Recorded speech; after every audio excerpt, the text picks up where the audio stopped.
শাসক হতে চাই না।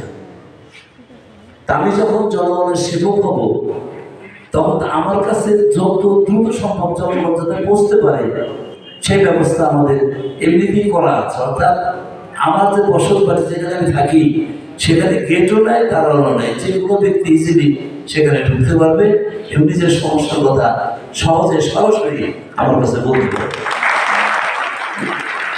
দ্বিতীয়ত, যে একজন এমপি হিসেবে